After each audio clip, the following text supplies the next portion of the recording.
Yo guys, check kamusta mga idol. So ay mag-update tayo ngayong araw ng Friday. Pero meron tayong magandang topic dito mga lodi. Medyo mabilis lang yung update natin, no? So gusto kong basahin natin ng sabay-sabay to mga lodi dahil para sa akin napaka-importante nito. Hindi lang to para sa XRP, para to sa lahat ng coins mga lods, no? So bago tayo mag-start, paki-like ng video natin at syempre sa mga wala pang crypto exchange, andyan yung BitGet natin. Check nyo yung link dyan sa baba ng description natin mga idol. So mag-start na tayo.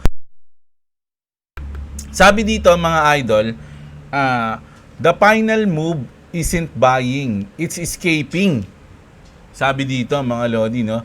Everyone screams XRP to the moon. Sabi, no? Lilipad ni XRP. Nobody tells you what happens after. Because the real game isn't the pump, it's the exit plan, sabi mga idol, no?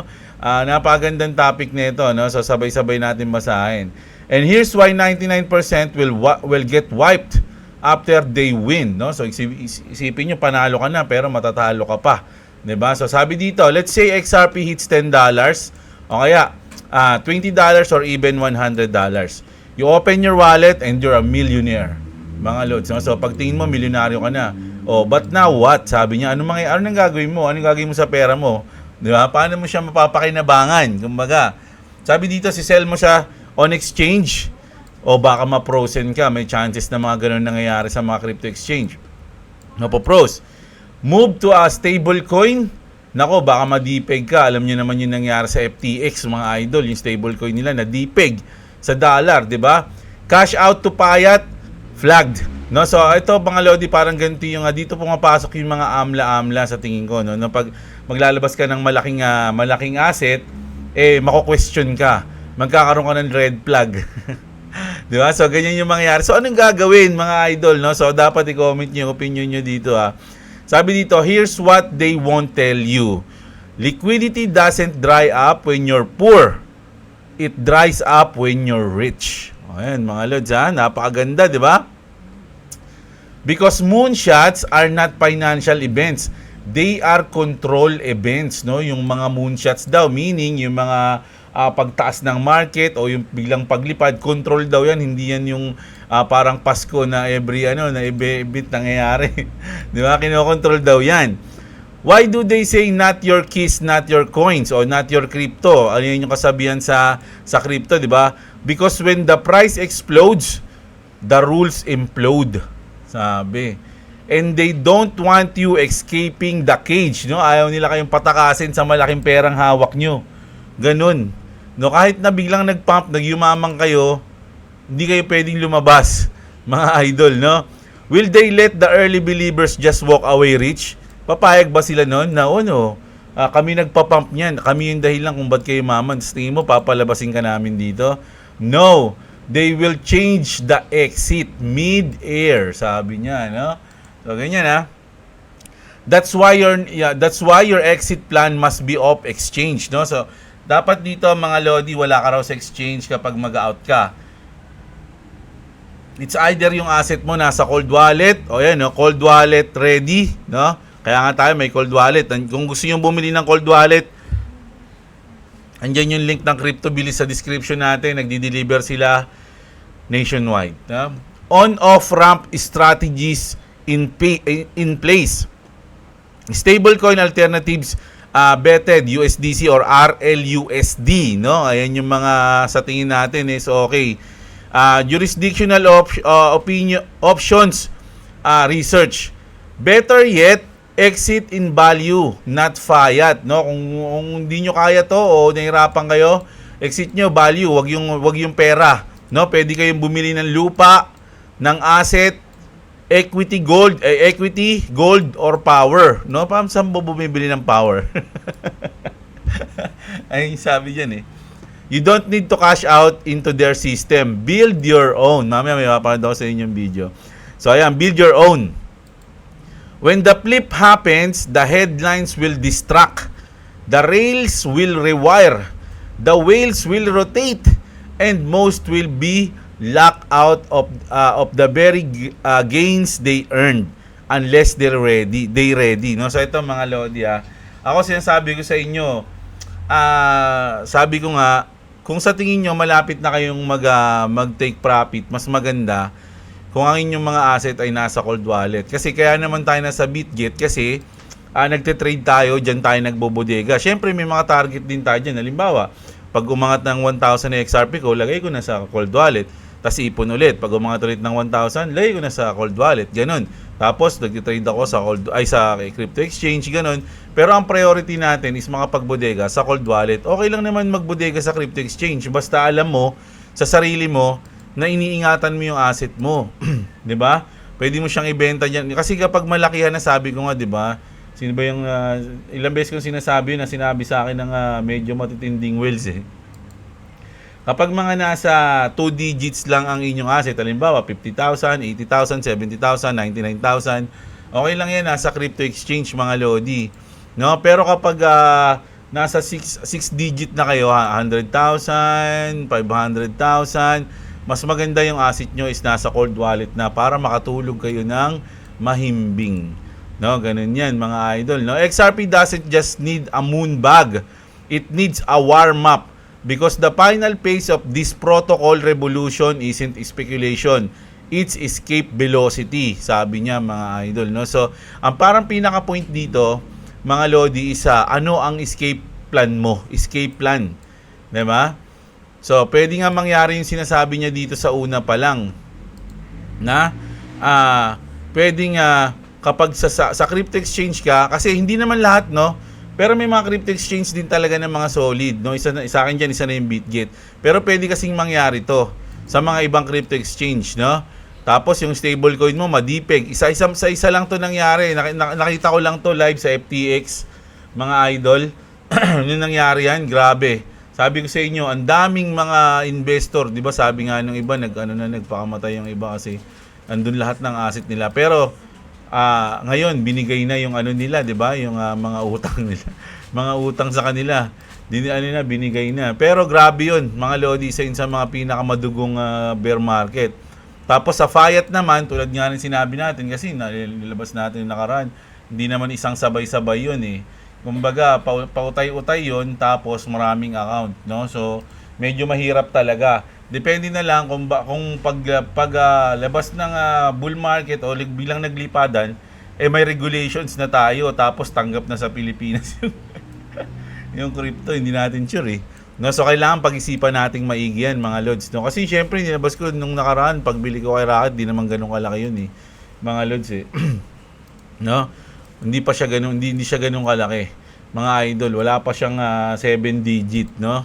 6 digit pa lang yun. So, medyo nahirapan na tayo. Paano kung sabi niya nga dito, pagkagising mo, isa ka ng milyonaryo? Paano milalabas yung mga million mo? So, ayun yung medyo kailangan nating pag-aralan. Yung exit natin. Alam niyo kung ba't niya pinost to? Kasi sure na yan eh. Medyo sure na mangyayari yung paglipad, mga idol, no? At ito nga yung video na pinanood ko sa inyo nung nakaraan. Ulitin ko na lang. No, panoorin niyo mabuti, pakinggan niyo siya mabuti, mga lods. Listen, if you're planning on making real money in crypto, you better not have it in your name. There's big reasons why. Number one is ownership equals liability. And here's the truth. Whatever's in your name can be seized, taxed, frozen, or even tracked. But when your crypto is held in a private, non-grantor, irrevocable trust, you don't own it. You control it. The second point is cold storage plus a private trust equals untraceable. So yung cold storage, ayun yun mga lods, no? Isa yun sa mga, yung cold wallet natin. You control it. The second point is cold storage plus a private trust equals untraceable.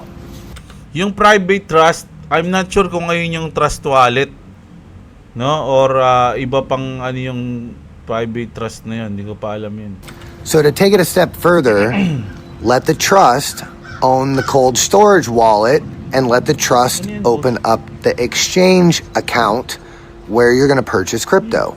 The trust has its own EIN. It can get its own trading account. Your name isn't on anything now. And that gives you full legal anonymity, and you own nothing and control everything. The third point is it creates total separation, total security. No court can come for it, no government can seize it, no tax agency can claim that it's theirs, because it's not. It's legally owned by a private entity that you control, not one that you own. It's very important that you own nothing and control everything. This is how the ultra wealthy operate, folks. They control everything, but they don't own things. Ownership was created for broke people. Crypto is about sovereignty. And the only way to be sovereign is that it's not in your name and it's not attached to your fake social security number. Okay? So don't just buy coins. Build structures that protect your freedom and then allow that entity to purchase the crypto and create the gains and defer the taxes and protect your sovereignty. Because if you don't structure it right, you're just building wealth that they can just take away, especially in the new digital world we're moving into. So, ayun, no? Grabe, no? So, ano man sabi niyo doon, mga idol? No? Ayun yung gusto kong maging topic natin ngayon, no? Gusto kong magkaroon kayo ng opinion doon. Malay nyo, mag-ambag-ambagan tayo ng opinion kung paano natin masosolusyonan yung ating pag-exit. Diba? So bukas, babasahin natin yung mga comment nyo kung anong masabi nyo dyan. Kung meron ba kayong mga plan, meron ba kayong nakahanda ng gagawin, mga idol. No? I-share nyo naman sa amin. I-share nyo sa atin. No? So, bali, yun lang sana yung news natin. Pero ito, medyo solid news to sa XRP. The Middle East and Africa are among the most exciting region for enterprise crypto adoption. And Ripple is proud to be leading the way. We're the first blockchain-enabled payment service provider licensed by the Dubai Financial Service Authority, offering a solution from global payments to secure crypto custody. So, napaka-solid nito, mga idol. Ito yung bagong commercial ng Ripple. No? So, alam niyo na yan. Itong sa Middle East, mga idol, is big deal yan. Sila yung first blockchain-enabled payment service provider license by the Dubai Financial Service Authority. The first, sipin nyo, first, mga idol, sa Dubai. Napaka-big deal niyan. At syempre, itong medyo trending na news tungkol sa Ripple na gustong bilhin yung Circle na USDC. Mga Lodi, kasi di ba kahapon, ni-news natin siya na bibili ng 5 to 6 million. So ngayon, sabi dito ng Tech Story, ito yun yung parang site na to na news site. Ripple's 5 billion bid for Circle rejected. So, tinabla yung 5 billion. Garlinghouse respond with 20 billion offer. So, sa tingin nyo, mga idol, ibibigay na ba ng Circle sa Ripple? Grabe yan pag nabili nila yan, mga Lodi. Isipin nyo kung anong magiging epekto niyan. Parang Ripple na talaga lahat nagpapatakbo kasi inaasahan nila yung Tether medyo hindi kakayanin . Mukhang yung Tether, mga idol, yung USDT medyo sablay daw . So once na masakop ng Ripple yan, pati yung USDC, wala na, sila na yung hari, mga Lodi, the king. No? Sila na yung the king of Philippine movie. Pero naando pala, no? So ayan. Ngayon lang yung news natin ngayon, mga idol, kasi galing kami ng SSS, kakauwi lang na. Grabe yung tao pala sa SSS, no? Alam niyo, naawa ako sa mga senior. Grabe, ang tagal naghihintay doon. Isipin niyo, hindi kasi may isa pa kaming lakad kanina . So, umalis kami ng alas 9 ata ng umaga. Kakauwi lang namin, 6:30. Grabe. Sobrang tindi ng aming paglalakbay ni boss, no? Para kaming adventurer, mga idol, no? So kaya, pero habang nandun ako sa SSS, tinitignan ko yung mga news. Tapos nakita ko nga itong post na to at medyo naging interesting parang masyadong makakapukaw to, lalong-lalo na yung mga gustong mag-exit din na malaki yung investment. So sana ma-share nyo sa amin kung ano yung, syempre bigayan lang tayo ng idea, mga Lods, no? Kung ano sa tingin nyo ang pwede natin gawin kung sakaling mag-out na tayo, no? Mag-out na tayo, maamin na tayo na bakla tayo. Hindi, joke lang. Mag-out na tayo ng ating crypto, mga Lods, no? So ayun lang muna news natin, mga idol. Pasensya, antok na ako. magpapahinga muna ako mga idol.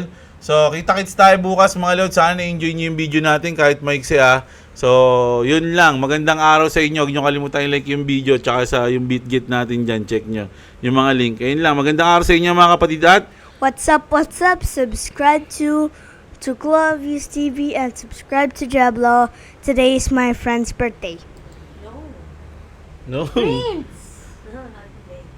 Oh, not today. Mabay na. Kind of forgot. It's not today, but bye.